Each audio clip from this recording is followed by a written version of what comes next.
If 2024 was the year of AI, 2025 was the year where hardware finally got weird again, in a good way. We saw battery boundaries shattered with silicon carbon tech.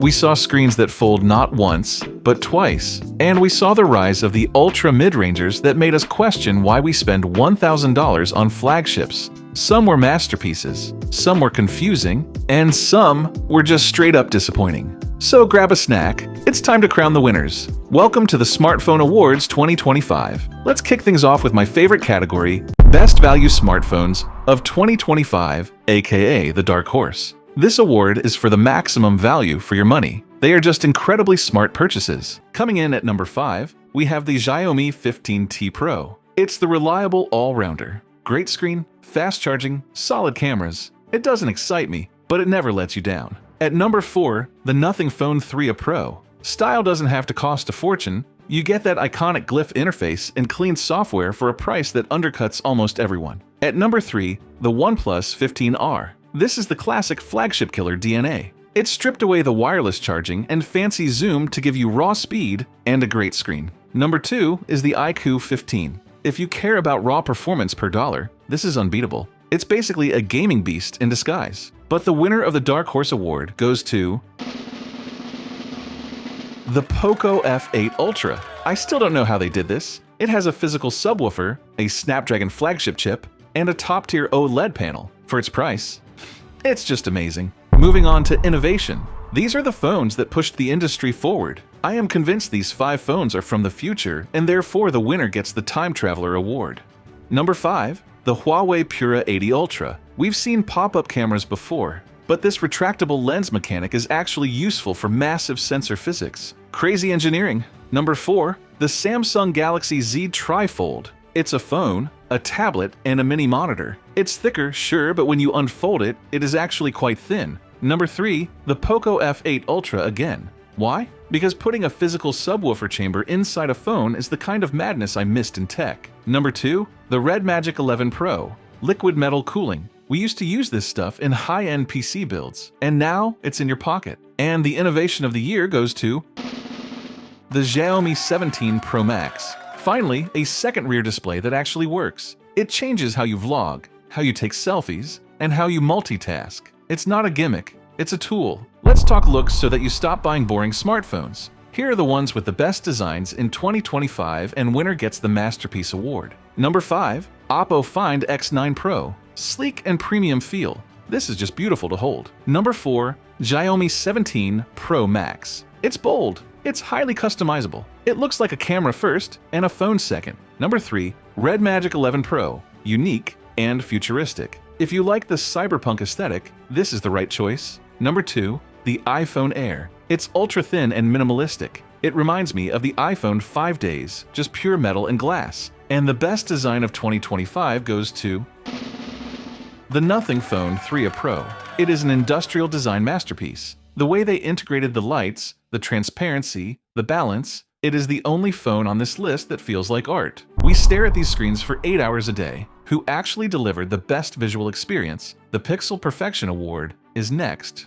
Number 5, the Xiaomi 17 Pro Max. It's an absolute light cannon, hitting peak brightness levels that make it readable even in direct desert sunlight. At number 4, the Oppo Find X9 Pro. Oppo has mastered color calibration. It's vibrant without being oversaturated, and that subtle quad-curved glass makes every swipe from the edge feel incredibly premium. At number 3, the iPhone 17 Pro Max. Combined with ProMotion, which still feels like the smoothest variable refresh rate in the game, the content just feels like it's floating in your hand. The runner-up at number 2, the Google Pixel 10 Pro XL. This is simply one of the most beautiful panels I've ever looked at. The Super Actua display has a richness and contrast tuning that makes photos look almost three-dimensional. But the undisputed king at number 1 is the Samsung Galaxy S25 Ultra. Samsung makes the panels for everyone else, so obviously they kept the best technology for themselves. The new Gorilla Glass Armor 2 anti-reflective coating combined with 4,000 nits of real scene brightness, it's the best screen on the market for me. This year, 6,000 mAh became the new standard for flagships. Here are the battery champs of 2025 and the winner of the Immortal Award. Starting at number 5, the Xiaomi 17 Pro Max. Honestly, this phone shouldn't even be on this list. It's powering 2 high refresh rate screens, but thanks to HyperOS 2.0 optimization, it easily survives a full day of heavy use, which is a miracle of engineering. At number 4, the iQOO 15. This is the efficiency king. It manages the Snapdragon chip better than almost anyone else. You can game for hours and the percentage just barely drops. It's the reliable workhorse for power users. At number 3, the OnePlus 15. They introduced that new high-density Glacier battery tech this year, and it paid off. It's not just that it lasts all day, it's that when it finally does hit 1%, the 150-watt charging brings it back to life in minutes. The runner-up at number 2, the Red Magic 11 Pro. This is pure brute force. It has the biggest physical cell on this list. If you need a phone that can last through a weekend camping trip or a 6-hour gaming marathon, this is it. It's an absolute tank. And the best battery life in a smartphone goes to the Oppo Find X9 Pro. The Oppo used next-gen silicon carbon technology to pack that same massive capacity into a body that is sleek and thin. You can push this phone to its absolute limit, and it just refuses to die. This is always the most controversial category. Every phone here takes great photos. The Magic Lens Award for the best camera in a smartphone in 2025. At number 5, the Samsung Galaxy S25 Ultra. It is still the zoom king. If you are at a concert or trying to capture something miles away, nothing beats it. But for everyday shots, the processing still feels a bit too digital compared to the others on this list. At number 4, the iPhone 17 Pro Max. Look, for video, this is unrivaled. It's smooth, the audio is perfect, and the ProRes log is a filmmaker's dream. But for photography, it plays it a bit too safe. It's consistent, but it lacks the wow factor of the top 3. At number 3, the Oppo Find X9 Pro. This is the most balanced camera of the year. The Hasselblad color calibration gives you these warm, cinematic tones straight out of the camera. You don't even need to edit these photos. They just look expensive. The runner-up at number 2, the Huawei Pura 80 Ultra. This is a hardware marvel. That retractable lens isn't a gimmick. It allows for a massive sensor that sucks in light like a black hole. For night shots and macro photography, this thing is actually scary good. And the award for the best camera in a smartphone goes to Vivo X300 Pro. That 1-inch sensor combined with Zeiss optics creates a natural depth of field that looks like it was shot on a $5,000 DSLR. It's not just software blur, it's real optical physics. If you take photos of people, this is the only phone that matters. Speed, throttling, stability. It's not just about opening Instagram fast. The Powerhouse Award for the best performance in smartphones in 2025. At number 5, the Poco F8 Ultra. This is the budget miracle. It runs the same flagship Snapdragon chip as the $1,200 phones, but for half the price. It gets warm, sure, but for pure frames per dollar, nothing touches it. At number 4, the Xiaomi 17 Pro Max. It is incredibly powerful, but that second screen adds a thermal challenge. It bursts through tasks faster than almost anything, but in long gaming sessions, it throttles slightly sooner than the top 3 to keep that rear display cool. At number 3, the iQOO 15. This phone is boringly consistent in the best way possible. The Monster Engine optimization is real. It doesn't have a physical fan, yet it somehow stays cooler than the Xiaomi or Samsung. It just grips 120 frames per second and doesn't let go. The runner-up at number 2, the OnePlus 15. They went aggressive this year. The Trinity engine pushes the CPU clocks higher than anyone else for short bursts. It is the snappiest feeling phone for daily tasks, launching apps instantly. It only misses the top spot because physics eventually kicks in after an hour of gaming. And the award for the best performance in a smartphone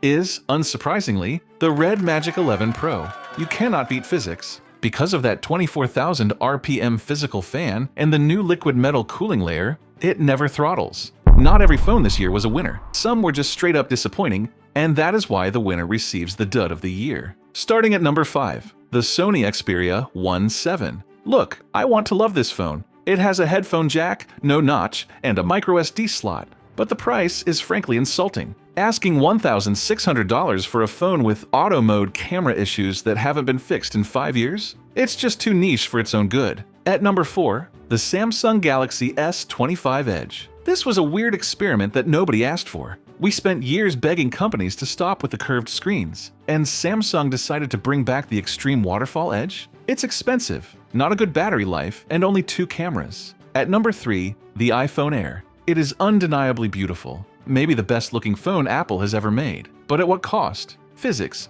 Because it's so thin, there is nowhere for the heat to go. 1 speaker, 1 camera, no physical SIM slot, and list goes on. At number 2, the standard Nothing Phone 3. This hurts because I love the brand, but with the 3A Pro being so good and cheaper, the standard 3 just felt redundant. It didn't innovate enough to justify its existence. It's trapped in the middle of its own lineup. And the most disappointing phone of 2025 is easily the iPhone 16i. We're in the year 2025. We have budget Androids with 144Hz OLEDs, and Apple is still selling a 60Hz screen for $800? It is actually offensive at this point. This is it, the big one. Being a great phone in 2025 is hard. You need the battery of the Red Magic, the cameras of the Vivo, and the screen of the Samsung. These 5 came the closest, and the winner will be crowned as the MVP of 2025. At number 5, the Samsung Galaxy S25 Ultra. It is the default flagship for a reason. With the best display on the market and the S Pen, it is still the productivity king. It only lands at number 5 because, frankly, it played it a bit safe this year compared to the competition. At number 4, the iPhone 17 Pro Max. It is the most reliable piece of tech you can buy. Unmatched video quality, incredible ecosystem integration, and finally, a battery that lasts long enough. At number 3, the Xiaomi 17 Pro Max. If this award was for most fun, it would win. The dual-screen setup is genuinely useful, and the spec sheet is intimidating. It's a maximalist phone for people who want everything. The runner-up at number 2, the OnePlus 15. They stripped away the gimmicks and gave us the smoothest, fastest, most fluid experience on Android. If you value speed above all else, this is your winner. And the smartphone of the year, for me, is the Oppo Find X9 Pro. This phone has 0 flaws. It has the endurance of a battery phone, it has the portrait capabilities of a camera phone, and it has the build quality of a luxury watch. It didn't just win the battery award, it was top 3 in camera, design, and display. It is the most complete, polished, and impressive package of 2025. A well-deserved win for Oppo. Those were my awards and picks for every category. I am sure you might feel otherwise in some placements. That's why comment down below your takes. If you want me to do similar rankings or tier lists, let me know. Thanks for watching, and see you in 2026.